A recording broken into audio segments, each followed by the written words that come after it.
Says, hi, Jake. Why is it that XRP needs all these catalysts to make 3 digits when Bitcoin, ETH, Sol, and others didn't? So Bitcoin has a much more limited supply than XRP, and has and always will, because it's only 21 billion or 21 million that'll ever be available. So that's why Bitcoin, again, supply and demand dynamics. Sol both have smart contract capability, whereas XRP doesn't. We might end up getting hooks migrated to the mainnet where it has lightweight smart contracts like XLM. XLM, you also haven't seen a huge price rise in that, even though they've implemented Soroban smart contracts. There's been a bunch of other things that have tied up those tokens that limit the supply. And now we have that same dynamic playing out for XRP with the spot ETFs that have launched. You've got, collateral or capital that's being held for the commodities trading. You got other derivatives that are being launched on XRP.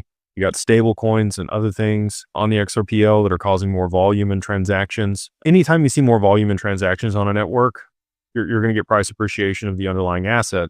And so, Solana and Ethereum, because of the smart contract capability they had on those networks, NFTs were huge on those networks. We really didn't get a whole lot of volume for NFTs on the XRPL and adoption here. And then you've also seen a bunch of other smart contracts developed in Python and Solidity and on Solana that have real world, some real world application. The lending protocols also have, tied up a bunch of the supply. We have XLS 66, which will be borrow lend native on the XRPL, which I think will also, cause XRP to be locked up and less be available, and less supply and more demand means higher price.